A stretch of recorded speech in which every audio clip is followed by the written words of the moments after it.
ಎಲ್ಲರಿಗೂ ನಮಸ್ಕಾರ. ನವರಾತ್ರಿಯ 5ನೇ ದಿನದಂದು ಶಕ್ತಿ ದೇವತೆ ಆದ ಸ್ಕಂದಮಾತೆಯನ್ನು ಪೂಜಿಸಲಾಗುತ್ತದೆ. ಸ್ಕಂದ ಎಂದರೆ ದೇವತೆಗಳ ಸೇನಾಧಿಪತಿ ಕಾರ್ತಿಕೇಯ. ಈ ದಿನದಂದು ಕಾರ್ತಿಕೇಯನ ತಾಯಿಯನ್ನು ಪೂಜಿಸಲಾಗುತ್ತದೆ. ಸ್ಕಂದಮಾತೆ ಸಿಂಹದ ಮೇಲೆ ಪುತ್ರನೊಂದಿಗೆ ಕುಳಿತು ವಿರಾಜಮಾನವಾಗುವುದು ನೋಡಬಹುದು.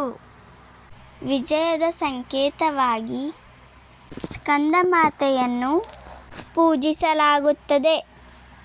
ಸ್ಕಂದಮಾತೆ ಶಾಂತ ಸ್ವಭಾವದ ಪ್ರೀತಿಯಿಂದ ಎಲ್ಲರನ್ನು ಹರಸುವಂತಹ ದೇವಿಯ ಸ್ವರೂಪ ಎಂದು ಪೂಜಿಸಲಾಗಿದೆ. ಸ್ಕಂದಮಾತೆಯನ್ನು ಪೂಜಿಸುವುದರಿಂದ ಭಕ್ತರು ಸುಖ, ಸಮೃದ್ಧಿ ಮತ್ತು ಶಾಂತಿಯನ್ನು ಪಡೆಯುತ್ತಾರೆ. ಆಯುಧ ಕಮಲ, ಸ್ಕಂದ ಹಿಡಿದಿರುವ 2 ಕೈಗಳು, ಸಂಗಾತಿ ಶಿವ, ಮಕ್ಕಳು ಕಾರ್ತಿಕೇಯ, ವಾಹನ ಸಿಂಹ.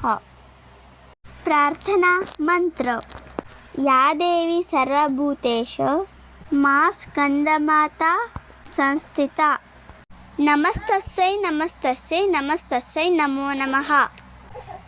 ಸಿಂಹಾಸನಗತ ನಿತ್ಯಂ ಪದ್ಮಾಶ್ಚಿತ ಕರದ್ವಯ ಶುಭಧಾಸ್ತು ಸದಾ ದೇವಿ ಸ್ಕಂದಮಾತಾ ಯಶಸ್ವಿನಿ. ಎಲ್ಲರಿಗೂ ಶುಭವಾಗಲಿ. ಧನ್ಯವಾದಗಳು.